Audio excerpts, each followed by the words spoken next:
अगर आप भी लेना चाहते हैं देश दुनिया की तमाम जानकारी तो आज ही सब्सक्राइब करें हमारे चैनल को। साथ ही नीचे दिए बेल आइकन को जरूर दबाएं ताकि हर अपडेट आप तक पहुंच सके।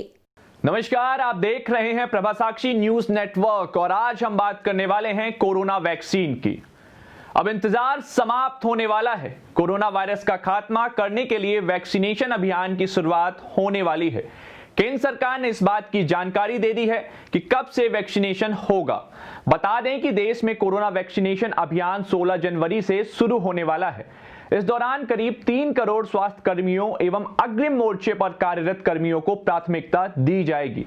प्रधानमंत्री नरेंद्र मोदी द्वारा कोरोना की परिस्थितियों और तैयारियों की समीक्षा किए जाने के बाद यह निर्णय लिया गया।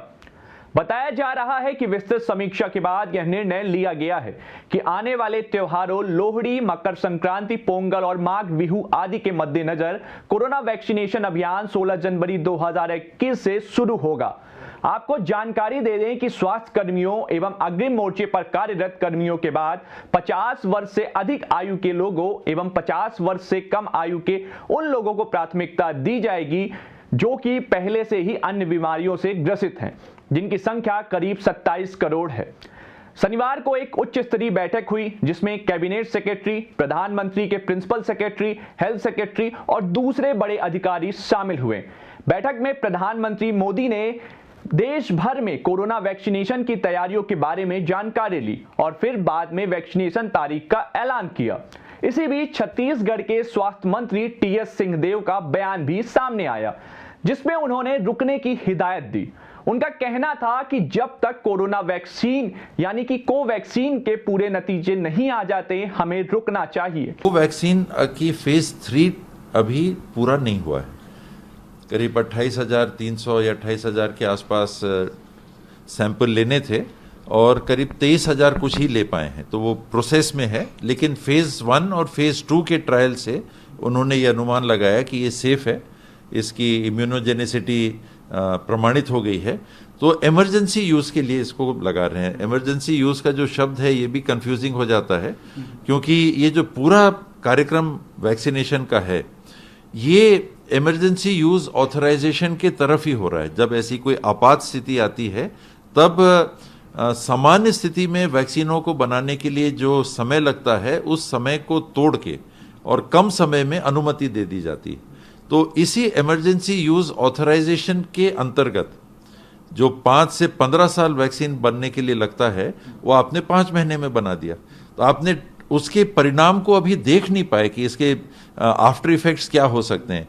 आज आपको सही मायने में ये नहीं मालूम कि ये जो हम वैक्सीन लेंगे, चाहे वो कोविशील्ड हो, चाहे वो कोवैक्सीन हो, चाहे वो फाइजर की हो, चाहे मॉडर्ना की हो, इसकी शील्ड हमको कितने समय तक है? 6 महीने तक नहीं होगा कि 2 साल तक नहीं होगा कि 5 साल तक नहीं होगा कि आजीवन नहीं होगा? ये जानकारी के बिना हम इस काम को कोविड के अत्यधिक दबाव में दुनिया कर रही है, इसीलिए इमरजेंसी यूज ऑथराइजेशन।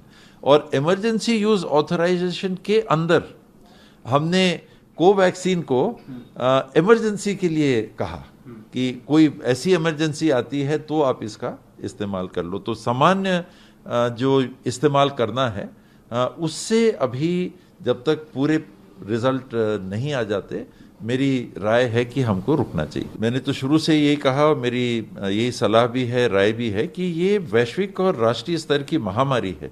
तो राष्ट्रीय कार्यक्रम जैसे स्वास्थ्य के होते हैं या अन्य राष्ट्रीय कार्यक्रम होते हैं, आपदा की स्थिति में केंद्र की सरकार जैसे जिम्मेदारी निभाती है, इस आपदा की स्थिति में भी बिना लाग लपेट के केंद्र सरकार को आगे आके और सहृदयता से कहना चाहिए कि नहीं, ये पूरा जो कार्यक्रम कोविड के वैक्सीनेशन का है ये केंद्र सरकार वैक्सीन उपलब्ध कराएगी।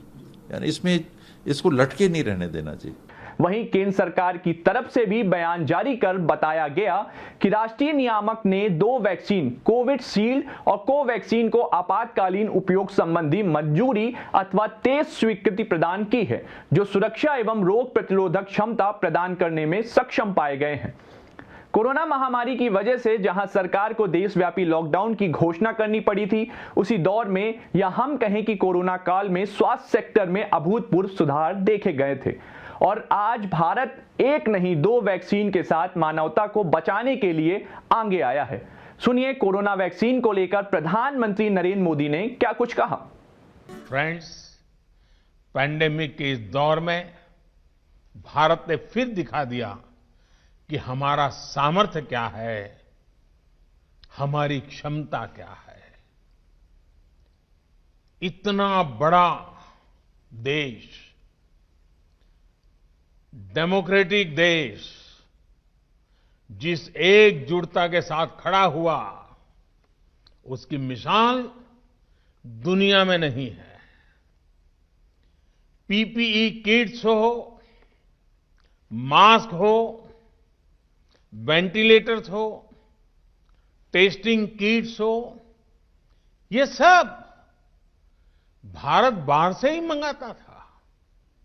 आज इस कोरोना कालखंड में ही उसने अपनी ताकत बढ़ाई और आज भारत न सिर्फ इनमें सेल्फ रिलायंट बना है, बल्कि इनमें से कई प्रोडक्ट्स का एक्सपोर्ट भी करने लगा है।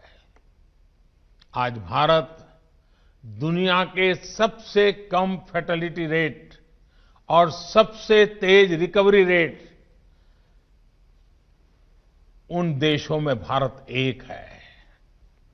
आज भारत एक नहीं बल्कि 2 made in India corona vaccine के साथ मानवता की सुरक्षा के लिए तैयार है।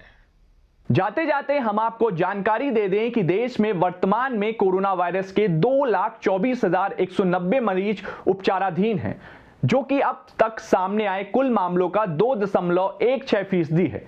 इस घातक वायरस के कारण अब तक 1.5 लाख से अधिक लोगों ने अपनी जान गंवा चुकी है।